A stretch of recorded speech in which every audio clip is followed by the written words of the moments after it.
Did you know that the most famous Hindu gods have secret siblings that almost nobody talks about? These forgotten divine figures have been overshadowed for centuries, and today I'm going to reveal their fascinating stories that religious scholars don't want you to miss. You've heard of Ganesha, the elephant-headed god of beginnings. You know Krishna, the charismatic blue deity. But their lesser-known brothers and sisters? They've been hiding in plain sight in ancient texts, waiting to be rediscovered.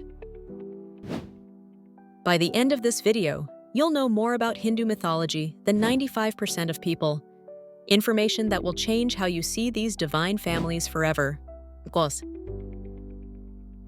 Imagine being born from a wish-fulfilling tree because your mother was lonely. That's exactly what happened to Ashoka Sundari, the daughter of Shiva and Parvati, who almost nobody knows about. While her brothers Ganesha and Kartikeya get all the attention, Ashoka Sundari's incredible story has been largely forgotten. According to the Padma Purana, Parvati was feeling isolated on Mount Kailash.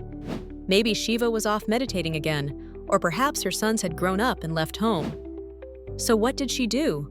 She went to the most beautiful garden in the universe, Nandanvana, and made a wish to the celestial Kalpavriksha tree for a daughter. And you think your birth story is unique. The tree granted her wish, and Ashoka Sundari, whose name literally means beautiful remover of sorrow, was born.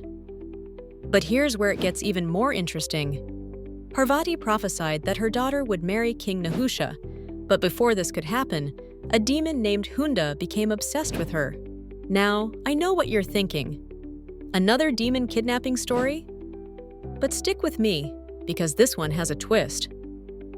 Hunda disguised himself as a widow and tricked Ashoka Sundari into following him to his palace.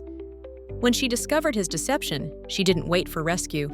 She cursed him, declaring he would die at the hands of her future husband, and escaped back to Mount Kailash herself. But why don't we hear about Ashoka Sundari today?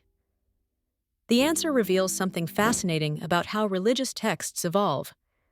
While her story appears in the Padma Purana, other major texts name Nahusha's wife as Viraja, creating a conflict in the narrative.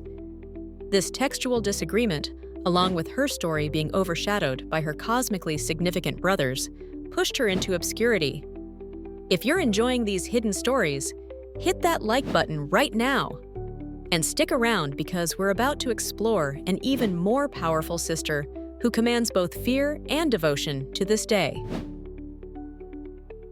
Let me introduce you to Manasa, the serpent goddess who won't take no for an answer. Unlike Ashoka Sundari, Manasa has maintained a powerful cult following in eastern India, especially Bengal, and her story illustrates something remarkable about religious development. Manasa's parentage is complicated. Some say she's the mind-born daughter of Shiva. Others claim she was born from his accidentally spilled semen, while yet another tradition names her as the daughter of sage Kashyapa and Kadru, the mother of all snakes. But here's the twist. Many traditions emphasize that while she's Shiva's daughter, she is not Parvati's daughter. Can you imagine the divine family drama? In fact, some stories claim Parvati, as her stepmother, angrily blinded one of Manasa's eyes.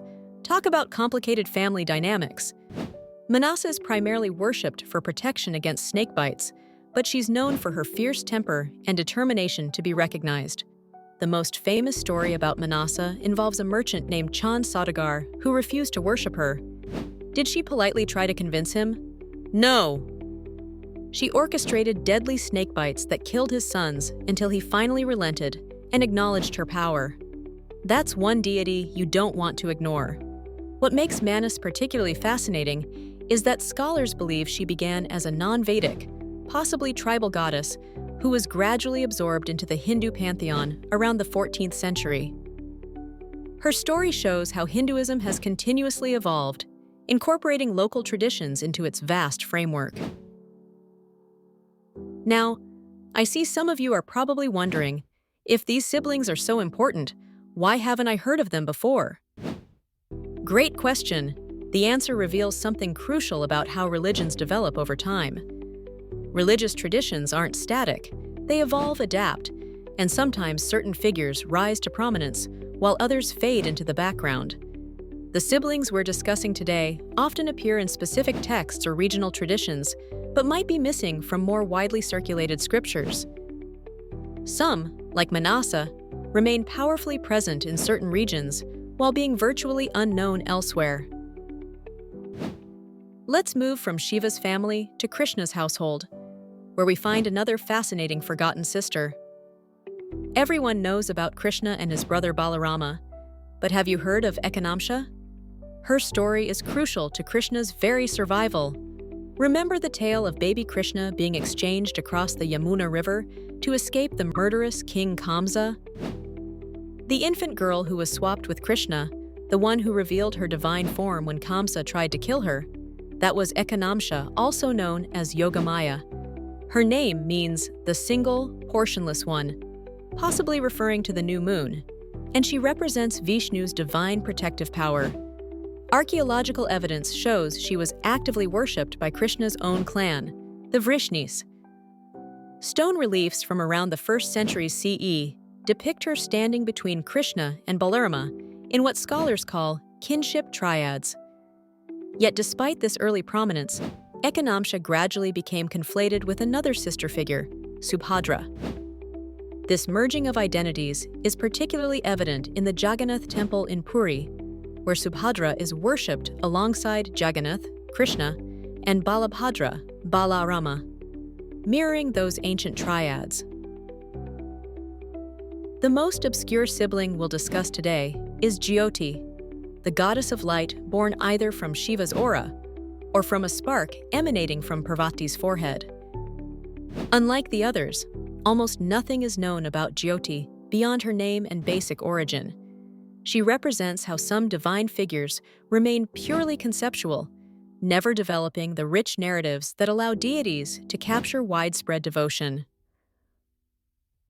I've noticed something in the comments of my videos. Many of you are fascinated by how religious traditions evolve over time. And these divine siblings provide perfect case studies.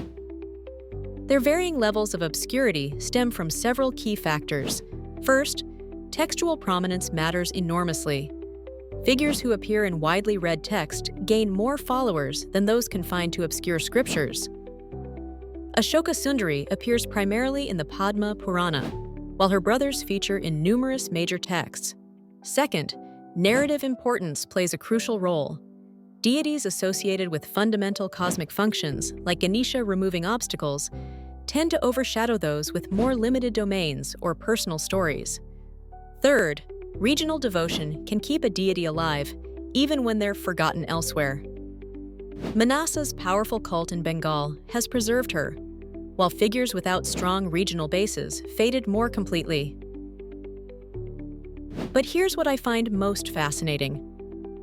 These forgotten siblings reveal the incredible diversity within Hindu traditions.